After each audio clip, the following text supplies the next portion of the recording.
baby, listen to me speaking. No matter what, just let it go.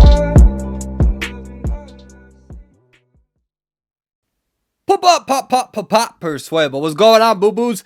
Instead of a dad joke, I kind of want to start the video on a more serious note. I know a lot of you are going through a whole bunch of shit with this COVID-19 stuff, and I hope that you guys are taking good care of yourselves. I'm rooting for you, and I genuinely mean that. So let's talk about this gameplay. We see that the hunter is going to be in a group 2 position. This is a difficult spawn point for the hunter, in my opinion, because it pretty much forces the hunter to go into the middle, see if they can see the survivor, and then no matter which route they go, whether they go northeast or whether they go south and southeast, it's pretty much like the hunter is forced to split up, which allows other people pretty much easy access to the map. And so it's a difficult spot for the hunter. There's a few hunters that are exceptions to that, but yeah. So I don't like this spawn point as a hunter unless you get lucky and you run right into the middle, and that's exactly the survivor you want to run into. Think of the difficulty with the 3 rescue format with the mechanic, so it can be a very difficult spawn point for the hunter. However, it can be very rewarding if that survivor is the survivor that you so happen to go against. So here's the match. I believe the mercenaries submitted this gameplay. And we're going to see Sculptor actually go around towards this area. And that's a very good move from the Sculptor because most of the time the survivor runs the way that they do. So it kind of worked in the Sculptor's favor. I'm going to show you something real quick that you could consider doing as a survivor when you spawn in that area. Now, in Legendary Rank mode, I like to check this side when I get a heartbeat. Because there's really no way for a hunter to sneak up on you. I mean, there's a few instances with Lizard and Dream Witch. Sometimes running this way, you can run directly into the hunter. So if I get a heartbeat and I look over here and I don't see anybody, sometimes you can transition around like this, which is what the survivor was going to probably try to do. But I like to check this side first before running to the other side. I'm not sure if that makes any sense, but I'm just showing you a little trick that I do, and if I don't have a heartbeat, then I will circle around. That's really important for a forward or a wildling or a mercenary, and the reason being so is that you can really waste a lot of time. And you can see, for instance, I can see that the hunter's coming towards my way. I'm not sure if that made much sense, but yeah, especially since about 50% of the time, the hunter will either come from north or south. But if you account for bad routes, the hunter is more likely to approach from the south than the north when you're in the middle. So that's just kind of a side note for everybody. And let's see what we're going to do. So forward has a choice here, okay? This survivor did go down a little fast, and it happens, right? And so there's 2 main strategies that forward players will do. They're either going to go in for a rescue before half and then spend, the majority of the game going in to harass, which this is more of a quick match strategy. You can do it in high tier rank, beautiful stun, but there is a risk to it. Another strategy that forward players will do is they'll actually just decode as much as they can and only rescue you one time before you die on the chair. And the thought process behind that is, well, you went down a little fast, and what we really need to do from here is try to set ourselves up for the tie.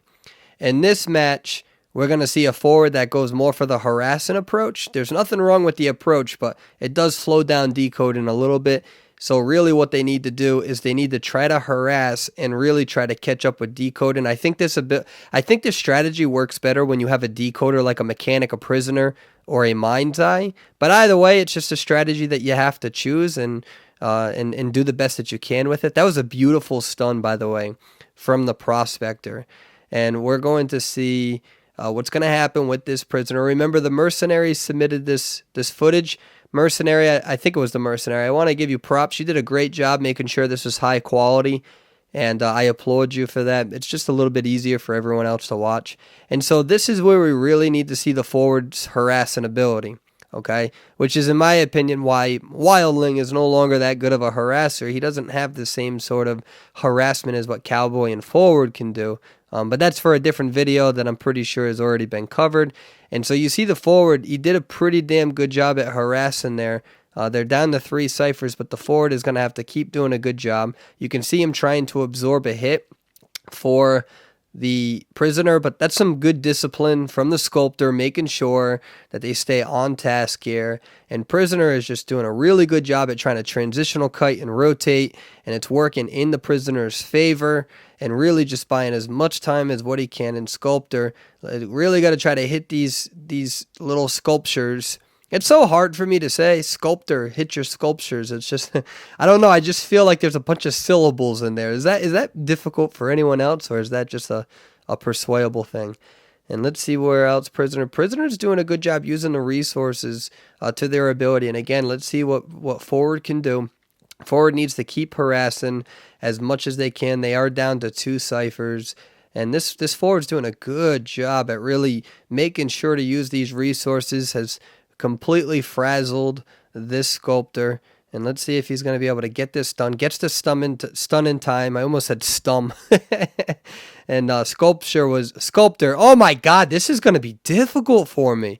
If NetEase hires me as an MC, I really got to practice sculpture gameplay. Because sculptor guy, what the fuck? I just did it again. Oh, can we get an F in chat? I think I deserve an F in chat. So this forward's really doing a good job. And you can see that sculptor has finally got him down. And they're going to put the prisoner in the rocket chair. Prisoner is now going to be eliminated. So good harassment from the forward. And that's really what the forward needed to do. When somebody does go down early game pretty quickly, because the hunter plays some really good gameplay and has some good moves, good stun from the prospector, you're really fighting for a tie. And so the forward has just done a really good job. And we went over those 2 strategies a little earlier as to what forward could have done. Again, either you rescue late and you try to catch up on decoding, even with his decoding debuff, or you have to come in clutch for the harassing ability. And we see that forward was able to pull his own weight, because this is the predicament they most likely would have been like if they went into the other strategy. So it's a good one. Let's see what Prospector is going to do. Prospector gets hit once. Prospector gets hit again. They do the cipher pop. And let's see what they're going to do. Prospector goes down. Beautiful juke from the forward. This forward is a really... I've never heard of this forward. Oscar, whoever you are, you're doing a great job. And I mean that. That was an excellent juke. That one move is the reason why you all are still in this match. So let's see what the forward is able to do. He's going to move out. We can see that Sculptor has not put Prospector on the chair. Has to be careful if Prospector gets up. He puts the magnet down, pushes them away. Excellent job from the Prospector. Prospector now just buying enough time. And now Sculptor has to make a decision here. Decides not to put the Prospector down. Wants to go for the win. Here is the Mercenary. Now what Mercenary needs to do is really just buy as much time as possible for that Prospector to be healed by the forward. They're really fighting for a tie. The survivors cannot be upset if they can pull off a tie regardless of the strategy, given the dominance of this Sculptor from the beginning of the game. So let's see what Mercenary is going to rotate around here, and we can see that Mercenary is a little lucky there that the Sculptor tried to swing, and we see Prospector is now back up. Mercenary buying a lot of time. Mercenary still has 2 elbow pads. Don't get caught too much over here. Let's see, you should probably elbow pad soon to put some distance. You're rotating into the Sculptor. We know that Sculptor doesn't have blink, but you got to be really careful about trying to tight kite a Sculptor like this. But you're doing a good job. You're just trying to buy time. Mercenary can still absorb. All right, gets hit right there. Oh, that's unfortunate. That's unfortunate. Nice try, Mercenary. All in all, good gameplay. Excellent ability from the forward to really make sure that they could secure the tie. Prospector played good. We saw Sculptor having to adapt to multiple different things in that gameplay, which can be very overwhelming. Mercenary, you bought just enough time in order to continue harassing. Good gameplay. Ladies and gentlemen, thank you for watching. Mercenary, there's not too much that I can offer you because you kind of got fucked by your elbow pad. and that was unfortunate, but that does happen. And thank you for submitting the gameplay. Thank you everybody for watching, and hopefully I was able to provide some feedback, at least for some of the other players as well. You all have a beautiful day. Check the description to find out how you can submit gameplay to me. Bye-bye.